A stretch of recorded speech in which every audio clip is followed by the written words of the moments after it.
Ikaze cyane wakoze kubana natwe. Muri kumwe nanjye Fina, mugiye kujya mubana nanjye mu gusobanura amazina. Niba ari ubwa mbere uje kuri channel yacu, kanda subscribe ndetse ukande no kunzogera kugira ngo ujye ubona byinshi tuba twakugejejeho. Niba ufite inyunganizi cyangwa se igitekerezo cyangwa se ufite izina ushaka ko tugusobanurira, byandika aho ngaho muri comment, ubutaha tuzarigarukeho. Uyu munsi rero tugiye kugusobanurira izina Alex. Ese risobanuye iki? Ese ryavuye he? Ese nyiraryo aba yitwara ate? Aba afite iyihe myitwarire? Alex ni izina ry'Ikigiriki. Ni izina risobanuye umurinzi w'ubumuntu cyangwa se umurinzi w'uburenganzira bwa muntu. Alex ni umuntu ukunda ku muryango we cyane.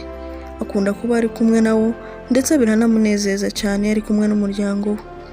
Alex ni umuntu usetsa ariko kandi ku rundi ruhande arisereye cyane. Alex mu bwana bwe aba akunda kumenya ibyo abantu bamuruta, ntago akunda kumenya iby'urungano rwe cyane, bimwe utasanga ku bandi bana bangana. Alex ni umuntu ukunda gushima ikintu cyiza yabonye. Alex afite ibitekerezo byiza, iyo yiyemeje agerageza uko ashoboye akakigeraho. Alex yigirira icyizere cyane cyo gutanga ibitekerezo bye kandi akifatira umwanzuro. Alex ni umuntu ukunda kwigira cyane ku buryo bigoranye kumva yagusabye ubufasha cyangwa se yagusaba ubufasha ubwo ari bwo bwose. Alex ni umuntu urinda cyane icyo akunda ndetse akagerageza ku buryo atakibura. Alex ni umuntu wita ku nshuti cyane. Mbese Alex ni inshuti nyanshuti, yari inshuti yawe ntuzamureke. Alex iyo mukundana cyane akwitaho kandi ahora gutekereza kenshi iyo mukundana.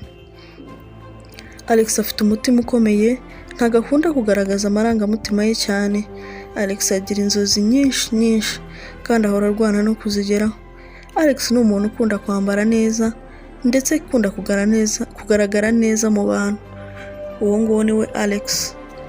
Ushaka ko tugusobanurira izina nanone wajya aho hasi muri comments ukatubwira izina ushaka ko tugusobanurira.